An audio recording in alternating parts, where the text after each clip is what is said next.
Hello, my name is Robert Miller and this is the practice video for session 2 of my culture. Now you have located extrinsic, intrinsic, home mindset, and you know that the tension is what you want to feel as you reach back to practice in the past.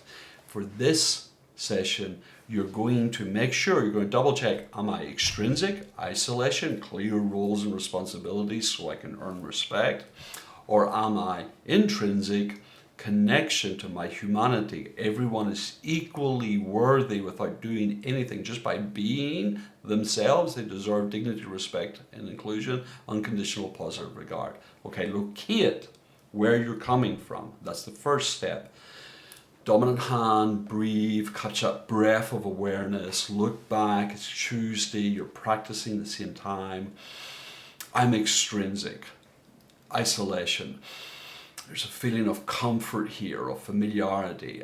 Give me a clear role and responsibilities that are clearly defined, and I will exceed your expectations. I will work hard.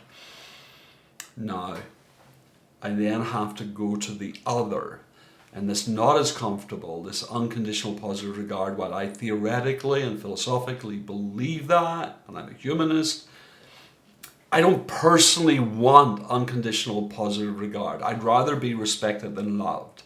That's just a confession. I'd rather be respected than loved. And so I have to find my keys of malabeads or storytelling to get into vulnerability. And the word you're looking for as you activate your somatic awareness is you want to pay attention to that feeling last week where there was a conflict and exposure. You feel exposed. Now, let me just be honest. I grew up in a war, in a profoundly dangerous place, both within my home and without it, ethno-political trauma. And so asking for unconditional positive regard was almost suicidally stupid. So I learned from a very early age to earn my place. Nobody gives me anything, don't trust anybody, don't depend on anybody, be independent.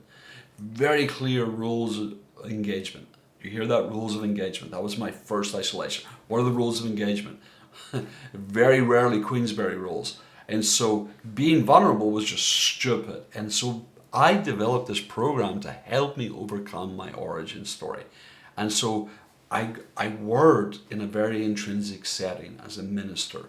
Almost everyone who took that role was intrinsic. And so I had to develop the means to get to them, to find a way to respect them at my beginning, because that's where I was coming from. And I felt very exposed going over there and being accepted unconditionally. And learning to be accepted unconditionally. I don't know where you're coming from, but I imagine if you can accurately locate that feeling of exposure, you too will feel the discomfort of having to locate the other and to travel there in vulnerability and using your keys. It requires you to practice, to activate that breath of awareness and to locate that moment where that conflict happened. Lean into the discomfort. Be gentle with yourself. Conflict is harder than choice. Thank you very much.